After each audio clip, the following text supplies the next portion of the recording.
So hello mga kachilaks, welcome to my YouTube channel. So kung bago pa sa aking YouTube channel, don't forget to like, comment, and subscribe. So kitang-kita nyo naman mga kachilaks, no? So our featured e-bike for today is the FTN T24 Bumblebee Edition.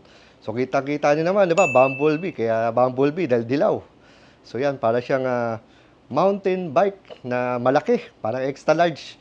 Yung dating, di ba? Kaya huwag tayo patupik-tupik pa. Let's go! Umpisa muna natin sa kanyang frame. So, ganyan ang forma ng T24 Bumblebee Edition. So, kaya bakante yan. Yan yung lagay ng battery. Mamaya papakita natin yung battery. So, meron siyang dito, parang kurba.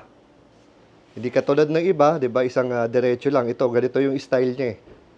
Yan, ganyan ang formahan ng ating T24. Tapos ito yung kanyang upuan. Ayan, kanyang saddle. Then, dito meron tayong makikitang rear rack.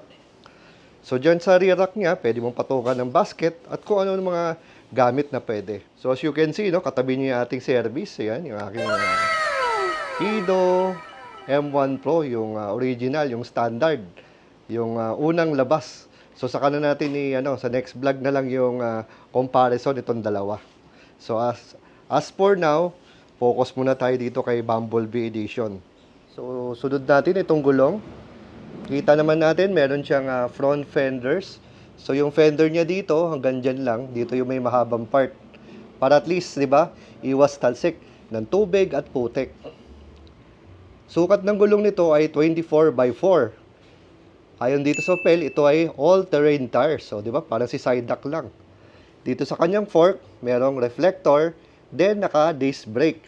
Sa kabila naman, ay makikita natin yung quick release. Ganon din, may reflector din siya sa may fork. So, itong mga gulong na ganito, kaya nagustuhan ko, hindi lang siya fat tires, kundi napakakapit niya sa kalye. Na may tubig, may putik, may potholes, iwas ka sa medyo madulas. Kasi may mga gulong na madulas eh. Pero itong ganito mga gulong, ay napakaganda, napakakapit po sa kalsada. So, dito naman tayo sa parting likuran. Ito nga yung meron siyang, by default, meron siyang rear rack. So, yan naman yung kanyang pinaka rear fender. Yan, ang haba. Oh. At least dito hanggang doon sa baba. So, talagang hindi ka matatalsikan ng mga putik at tubig. Then, dito yung kanyang rear brake, dito rin yung kanyang motor. So, ang motor pala nito ay 500 watts na kayang tumakbo ayon sa papel ng 45 kph. Pero syempre, iba pa rin yung real time. Ganun din po sa range.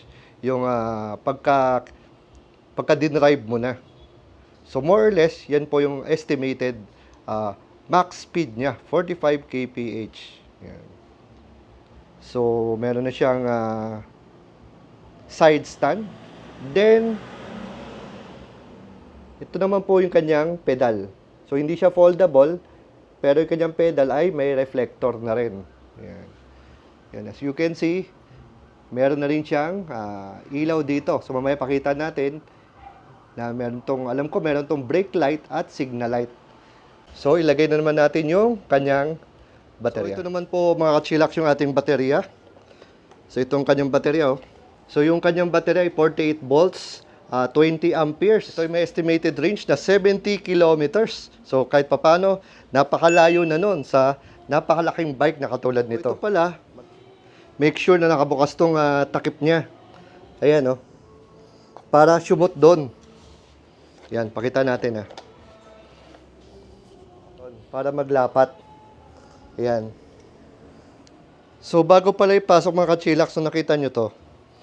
Tsaka ito, i-align nyo para isushoot nyo dito. Para siguradong swak na swak.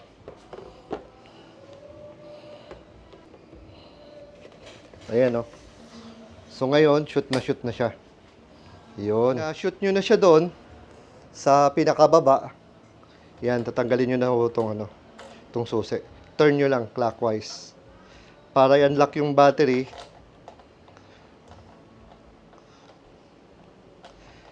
counterclockwise. Clockwise yung pag-lock. Then make sure na ma-close siya para iwas pasok yung tubig.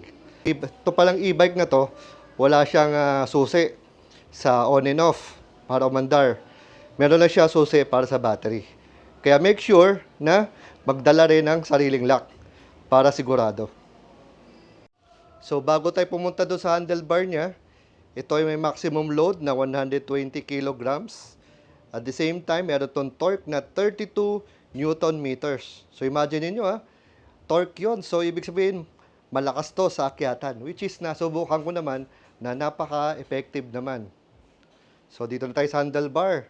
Yung kanyang preno, yung kanyang mga pindutan, LCD screen, and naka Shimano shifter.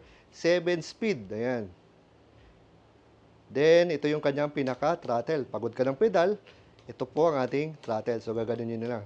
Make sure na practice muna dahil napakalakas po niyan. So, okay. So, dito naman tayo.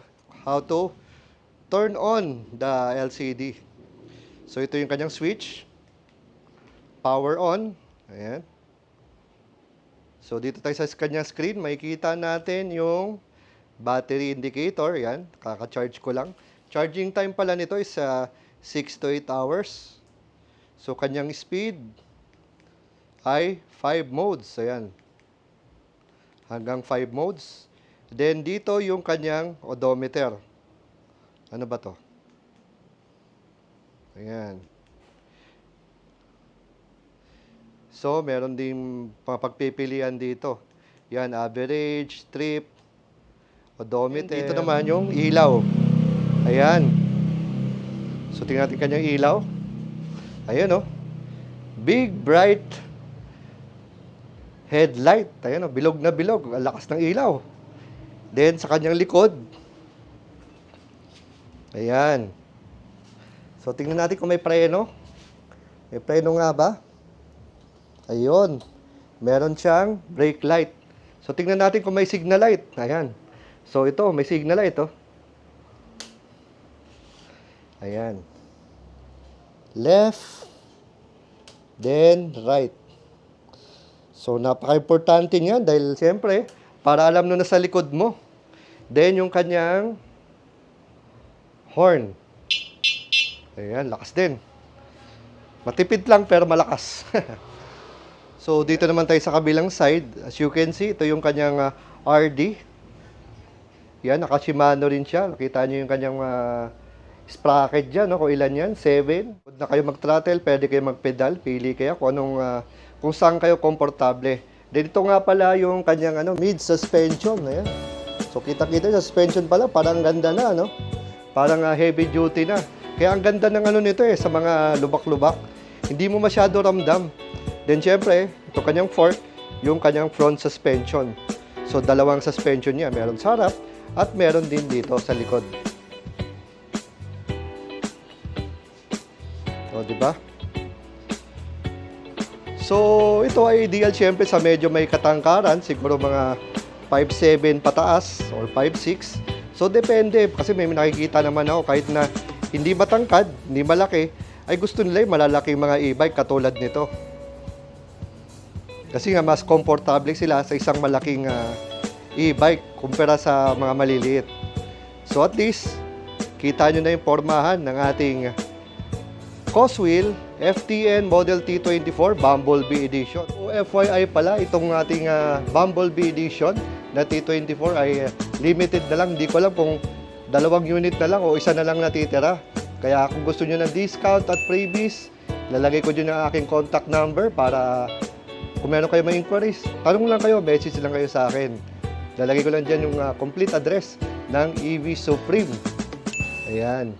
Siguro next vlog natin, comparison nitong ating T24 at ng ating Fido M1 Pro. Yung, kasi akin yung unang unang edition. So i-vlog ko na rin doon yung mga binago ko, yung mga upgrades ko tungkol doon. So yun, sana nagustuhan niyo ating munting vlog tungkol dito sa ating Bumblebee Edition. So till here, this is Well Esquila. Ride safe and God bless.